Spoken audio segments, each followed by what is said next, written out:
நமக முருகாசரணம். சிவசகா என்னும் குபேரன், செல்வத்தின் அதிபதி குபேரன் யாருடைய பரம பக்தரென நீங்கள் நினைக்கிறீர்கள்? அவரின் இதயத்தில் எப்போதும் இருந்து அருளுவது சிவபெருமான்.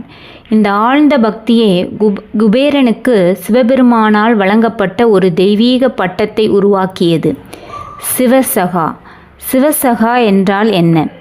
சிவனின் பிரியமான நண்பர், நெருங்கிய துணை என்றும் சிவனோடு ஒன்றுபடுபவர் என்றும் பொருள்.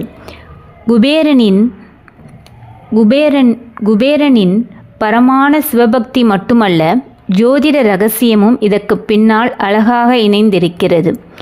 குபேரனின் ஜென்ம நட்சத்திரம் புரட்டாதி. குபேரன் பிறந்த நட்சத்திரம் புரட்டாதி.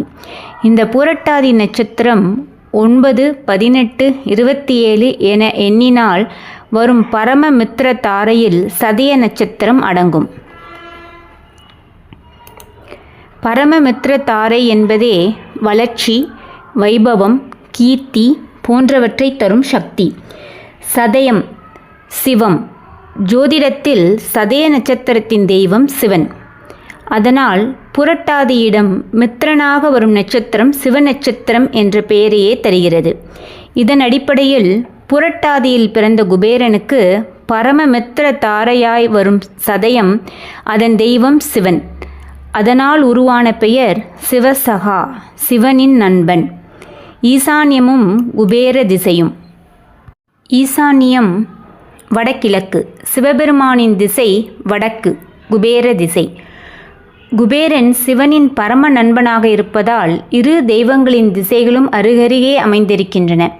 சிந்தித்து பாருங்கள். வடகிழக்கு, வடக்கு, செல்வமும் சிவமும் அருகருகே.